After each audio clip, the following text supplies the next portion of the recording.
വീണ്ടും ചർച്ചയിലേക്ക് ശ്രീ ശ്യാംരാജ്, സുപ്രീം കോടതി തന്നെ നാഷണൽ എഡ്യൂക്കേഷൻ പോളിസി സംസ്ഥാനങ്ങൾക്ക് മേൽ അടിച്ചേൽപ്പിക്കാനാകില്ല എന്ന് പറഞ്ഞിട്ടുണ്ട്. പക്ഷേ നോക്കൂ, PM ശ്രീയുടെ പേരിലും മറ്റുമൊക്കെ പിൻവാതിൽ കൂടെ ഇത് അടിച്ചേൽപ്പിക്കാനുള്ള ശ്രമമാണ് കേന്ദ്രം നടത്തുന്നത്. അതുമായി ബന്ധപ്പെട്ടല്ലാത്ത PM ശ്രീയുമായി ബന്ധപ്പെട്ടല്ലാത്ത ഫണ്ട് പോലും തടഞ്ഞു വെച്ചുകൊണ്ട് സംസ്ഥാനങ്ങളെ വരിഞ്ഞു മുറുക്കി അതിന് പ്രേരിപ്പിക്കുകയാണ്. ഇത് എന്ത് തരം സമീപനമാണ് സ്വീകരിക്കുന്നത്?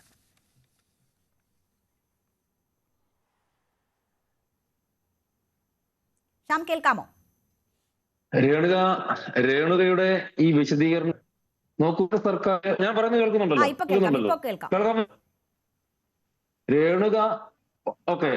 രേണുക പറഞ്ഞ വിശദീകരണം പോലും തെറ്റായിട്ടുള്ള രീതിയിലാണ്. ഈ രാജ്യത്ത് ജനാധിപത്യപരമായിട്ട് ജനങ്ങൾ തിരഞ്ഞെടുത്ത ഒരു സർക്കാർ ഒരു പുതിയ പോളിസി കൊണ്ടുവരുന്നത് ഏത് 80കളിൽ ഈ രാജ്യം നമ്മൾ കളർ TV പോയിട്ട് റേഡിയോ പോലും മുഴുവൻ വീടുകളിലും കാണാത്ത ഒരു കാലഘട്ടത്തിലെ ആ കാലഘട്ടത്തിനനുസരിച്ചിട്ടുള്ള ഒരു വിദ്യാഭ്യാസ നയത്തിൽ നിന്ന് പുറത്തു കടക്കാൻ വേണ്ടിയിട്ട് കാലഘട്ടത്തിനനുസരിച്ചിട്ടുള്ള പുതിയ ഒരു വിദ്യാഭ്യാസ നയം കൊണ്ടുവരികയാണ്. എല്ലാ രീതിയിലുമുള്ള നമ്മളിപ്പോ കേരളത്തിലെ തന്നെ ഒരു അവസ്ഥ നിങ്ങൾ എടുത്ത് നോക്കൂ.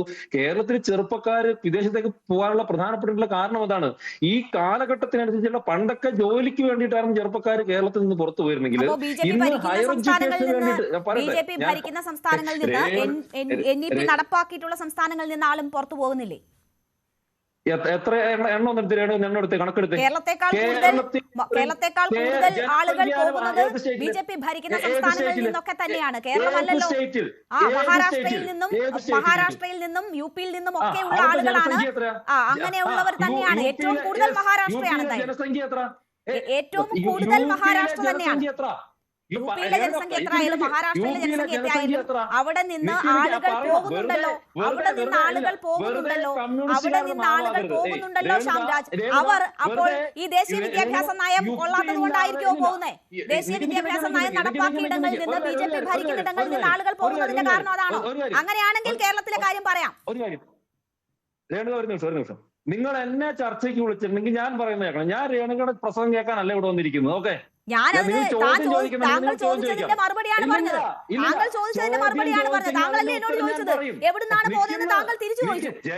കഥാപ്രസംഗം നിർത്തൂന്നേ. കഥാപ്രസംഗം എന്നെ പ്രേരിപ്പിച്ചത് താങ്കളാണല്ലോ. താങ്കൾ ചോദിച്ചതിന് മറുപടി പറയണ്ടേ? ഞാൻ പറയട്ടെ, എന്നോട് നിൽക്കുന്ന കഥാപ്രസംഗം, തെരുവ് പ്രസംഗം നിങ്ങൾ സംസാരിക്കുമ്പോൾ ഞങ്ങൾ കേൾക്കുന്നു. ഞങ്ങൾ തിരിച്ചു സംസാരിച്ചാൽ അത് കഥാപ്രസംഗമാവും, തെരുവ് പ്രസംഗമാവും. അതെന്തൊരു മാന്യതയാണ്? എന്ത് മര്യാദയാണ് താങ്കൾ പറയുന്നത്? ഞാൻ പറയട്ടെ, ഇതെന്ത് മാന്യതയാണ്? ഇതെന്ത് മാന്യതയാണ്? ഒരു ചോദ്യം ചോദിച്ചാൽ അതിന്റെ ഉത്തരം കേൾക്കാൻ താങ്കൾ എന്നോട് ചോദിച്ച ചോദ്യത്തിനാണ് ഞാൻ തിരിച്ചു മറുപടി പറഞ്ഞത്. താങ്കൾ ചോദിച്ച ചോദ്യത്തിനാണ് ഞാൻ മറുപടി പറഞ്ഞത്. നിൽക്കുന്ന ഞാൻ പറഞ്ഞതിന് ഇടയ്ക്ക് കൂടി പറഞ്ഞോണ്ടല്ലേ. ഇതെന്താണ്? ഒരു ചോദ്യം ചോദിച്ചു, അതിന് നിങ്ങൾക്ക് എതിരഭിപ്രായമുണ്ടോ? പറയണം. എപ്പോൾ? ഞാൻ ഉത്തരം പറഞ്ഞു കഴിഞ്ഞതിന് ശേഷം അതിന്റെ ഉപചോദ്യങ്ങളും മറു ചോദ്യങ്ങളും നിങ്ങൾക്ക് ചോദിക്കാം. ഇത് പറഞ്ഞു ഒരു സെന്റൻസ് പൂർത്തിയാക്കുന്നതിന് മുമ്പ് ഇടയ്ക്ക് കയറി ഞാൻ എന്താ ചെയ്യുക? ഇത് പറയാൻ വേണ്ടി സമ്മതിക്കണ്ടേ? ഇത് നിങ്ങൾ എന്റെ വയൽ കയറി നിന്നിട്ട് നിങ്ങളുടെ അഭിപ്രായം പറയാനാണ്. ഞാൻ ഇവിടെ ഒന്നല്ലല്ലോ. എനിക്ക് പറയാനുള്ളത് എന്റെ അഭിപ്രായം, എന്റെ പാർട്ടിയുടെ അഭിപ്രായമാണ്, പാർട്ടിയുടെ കാഴ്ചപ്പാടാണ്. അത് പറയാൻ വേണ്ടി വന്നെങ്കിൽ അതിനുള്ള സമയം നിങ്ങൾ തരണം. അല്ലെങ്കിൽ നമ്മളെ വിളിക്കരുത്. ഞാൻ പറയട്ടെ, ന്യൂ എഡ്യൂക്കേഷൻ ഈ കേരളത്തിലെ വിദ്യാഭ്യാസ നയത്തിന്റെ പ്രശ്നം എന്ന് പറയുന്നത് നിങ്ങൾ എന്നോട് ചോദിച്ച ചോദ്യത്തിന് ഉത്തരം UP-യിൽ 10-24 കോടി ജനങ്ങളുണ്ട്. കേരളത്തിലുള്ള 3-4 കോടി ജനങ്ങളാണ്. ജനസംഖ്യാനുപാതമായിട്ട് ഏറ്റവും കൂടുതൽ ചെറുപ്പക്കാർ ഈ രാജ്യത്ത് നിന്ന് പോകുന്ന സംസ്ഥാനം കേരളമാണെന്ന്. കേരളത്തിലെ പോലെ അടഞ്ഞു കിടക്കുന്ന വീടുകളുള്ള ഒരു സംസ്ഥാനം ഈ രാജ്യത്ത് വേറെയില്ല എന്നുള്ള യാഥാർത്ഥ്യം അന്വേഷിക്കണം. ഏത് സംസ്ഥാനങ്ങളിൽ നിന്നാണ് ഏറ്റവും കൂടുതൽ ആളുകൾ പുറത്തേക്ക് പോകുന്നത് എന്നതുമായി ബന്ധപ്പെട്ട് നോക്കുന്നത്. അപ്പോൾ കേരളത്തെക്കാൾ കൂടുതൽ മറ്റ് സംസ്ഥാനങ്ങളിൽ നിന്ന് ആളുകൾ പോകുന്നുണ്ട് എന്ന കാര്യമാണ് ഞാൻ താങ്കളുടെ ശ്രദ്ധയിൽപ്പെടുത്തിയത്. താങ്കൾ പറയുന്നത് കേരളത്തിലെ വിദ്യാഭ്യാസ സമ്പ്രദായം പ്രാകൃതമായതുകൊണ്ട് പോകുന്നു എന്നാണല്ലോ.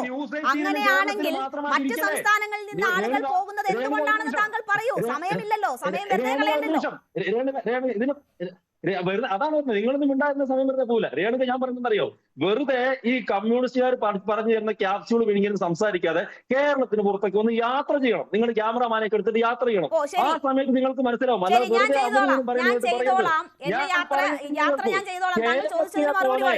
കേരളത്തിൽ നിന്ന് പോകുന്നതിന്റെ കാരണം ഇതാണെങ്കിൽ മറ്റ് സ്റ്റേറ്റുകളിൽ നിന്ന് പുറത്തു പോകുന്നതിന്റെ കാരണം എന്താണെന്ന് താങ്കൾ പറയൂ. മറ്റു കാര്യങ്ങൾ പറയണ്ട ശ്രീ ശ്യാം, മറ്റു കാര്യങ്ങൾ പറയണ്ട, എന്നെ യാത്ര ചെയ്യിപ്പിക്കുകയും വേണ്ട. താങ്കൾ ഇത് ചോദിച്ചതിന് മറുപടി ഉണ്ടെങ്കിൽ അത് പറയൂ.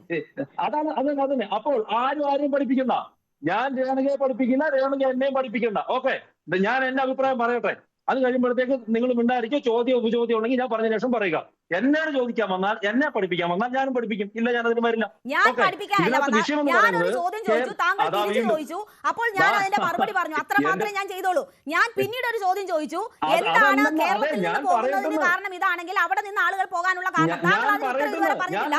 വ്യക്തി അധിക്ഷേപം നടത്തുക മാത്രമാണ് ചെയ്തത്. കഥാപ്രസംഗമെന്നും മറ്റും പറഞ്ഞ് എന്നെ അധിക്ഷേപിക്കാനാണ് താങ്കൾ നോക്കിയത്. ഞാൻ ചോദ്യം ചോദിക്കാനാണെങ്കിൽ ചോദ്യം ചോദിക്കും ശ്യാംരാജ്. നിങ്ങളുടെ ഭീഷണി കണ്ടോ, വിരക്ഷ കണ്ടോ, കളിയാക്കൽ കണ്ടോ, ഞാനങ്ങ് പിന്നെ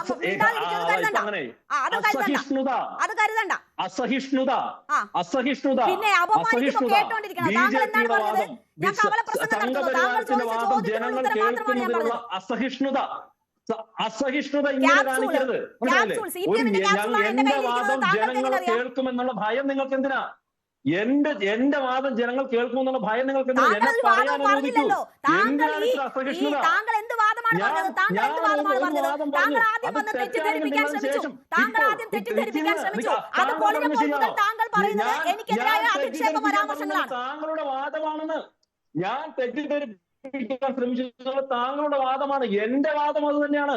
പ്രേക്ഷകരെ രേണുക തെറ്റിദ്ധരിപ്പിക്കാൻ വേണ്ടി ശ്രമിക്കുന്നു. ഞങ്ങൾ NEP അടിച്ചേൽപ്പിക്കാൻ ശ്രമിക്കുന്നുവെന്ന് പ്രേക്ഷകരെ രേണുക തെറ്റിദ്ധരിപ്പിക്കുന്നു. ന്യൂസേജിന്റെ ആങ്കർ തെറ്റിദ്ധരിപ്പിക്കുന്നു. ഞങ്ങൾ ആരെ PMശ്രീയുമായി ബന്ധപ്പെട്ട് പോലും അല്ലാത്ത സർവശിക്ഷാ അഭിയാനുമായി ബന്ധപ്പെട്ട ഫണ്ട് പോലും തരാതെ കേരളത്തെ അതിന് പ്രേരിപ്പിക്കുന്നു എന്നത് തന്നെയാണ് പറഞ്ഞത്. അത് തന്നെ ഇനിയും പറയുന്നുള്ളൂ. അത് തെറ്റിദ്ധരിപ്പിക്കലാണ് എന്ന് എനിക്ക് തോന്നുന്നില്ല. എനിക്കത് തെറ്റിദ്ധരിപ്പിക്കലാണ് എന്ന് തോന്നുന്നില്ല. തമിഴ്നാടും കേരളവും ബംഗാളും പ്രതിപക്ഷ പാർട്ടികൾ ഭരിക്കുന്ന സ്ഥലങ്ങൾക്ക് ഇതുപോലെ ഓരോ കാര്യത്തിനും സുപ്രീം കോടതിയുടെ തിണ്ണ നിരങ്ങേണ്ടി വരുന്നത് അതുകൊണ്ടാണ്. കേന്ദ്രത്തിന്റെ ഈ നിലപാട് കൊണ്ടാണ്. രേണുക പിടിച്ച മുയലും പറഞ്ഞു പറ്റില്ല. രേണുക പറഞ്ഞത് പറയാനല്ല ഞാൻ വന്നിട്ടുള്ളത്. ഞാൻ വന്നിട്ടുള്ളത് എന്റെ പാർട്ടിയുടെ അഭിപ്രായം പറയാനാണ്. അല്ല, രേണുക പിടിച്ച മുയലിന് 2 കൊമ്പെന്ന് പറഞ്ഞത് അംഗീകരിച്ചിടാൻ പറ്റില്ലാന്ന്. നിങ്ങൾക്ക് ഞങ്ങളെ കുറിച്ച് എന്തും പറയാം, ഞങ്ങൾ അടിച്ചേൽപ്പിക്കുന്നു പറയാം. അത് അങ്ങനെയെല്ലാം തിരിച്ചു പറയുമ്പോഴാണ് പ്രശ്നം. നിങ്ങൾ പറഞ്ഞ അതിന് മാപ്പോട് തിരിച്ചു മറുപടി ഉണ്ടാകുമെന്നേ. അത് കേൾക്കാനുള്ള സഹിഷ്ണുത കാണിക്കണം. നിങ്ങളൊരു വാദം പറയുമ്പോൾ അത് അങ്ങനെയല്ല, മറുവശമാണ് എന്ന് പറയുന്നത് നിങ്ങൾ കേൾക്കാൻ പറ്റണം. നിങ്ങൾ പറഞ്ഞത് NEP ഞങ്ങൾ അടിച്ചേൽപ്പിച്ചു എന്നുള്ളതാണ്. അത് തെറ്റാണ് എന്നാണ് ഞാൻ പറഞ്ഞു വന്നത്. NEP അടിച്ചേൽപ്പിക്കുക അല്ല ചെയ്തിട്ടുള്ളത്.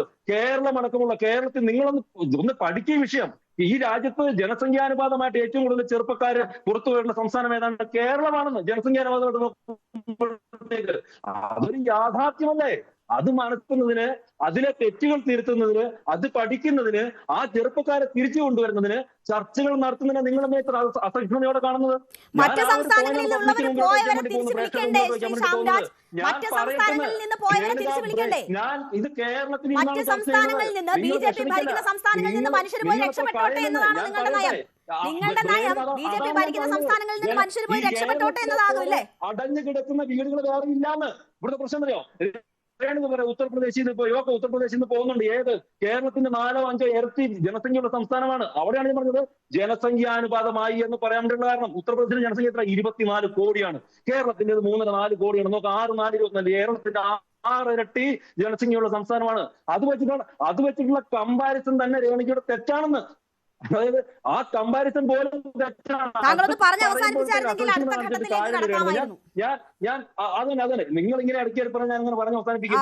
എന്നെ പറയാൻ അനുവദിക്കൂ. ഞാൻ പറഞ്ഞു വന്ന പോയിന്റ് ഇതാണ്. ഞാൻ പറയട്ടെ നൂതനമായ കോഴ്സുകൾ കേരളത്തിൽ നമ്മൾ വിദ്യാഭ്യാസ സ്ഥാപനങ്ങളിൽ ഇനിയും അപ്ഡേറ്റഡ് ആവാനായിട്ടുണ്ട്. ഈ കാലഘട്ടത്തിനനുസരിച്ചിട്ടുള്ള പുതിയ കോഴ്സുകൾ വരാനും വേണ്ടിയിട്ടുണ്ട്. അതുപോലെ നൂതനമായിട്ടുള്ള കോഴ്സുകൾ നമ്മുടെ കുട്ടികൾ പഠിക്കേണ്ടതായിട്ടുണ്ട്. അതിനു വേണ്ടിയിട്ടാണ് ന്യൂ എഡ്യൂക്കേഷൻ പോളിസി കൊണ്ടുവന്നിട്ടുള്ളത്. കാലാനുസൃതമായിട്ട് എത്രയോ വർഷങ്ങളെടുത്ത് പഠിച്ചതിന് ശേഷം പൊതുജനങ്ങൾക്ക് മുമ്പിൽ വെച്ചിട്ടുള്ള ഒരു പോളിസിയാണ്. അത് ഒരു കാരണവശാലും ഒരു സർക്കാരിന്റെ മേലെ അടിച്ചേൽപ്പിക്കാൻ വേണ്ടി ശ്രമിച്ചിട്ടില്ല.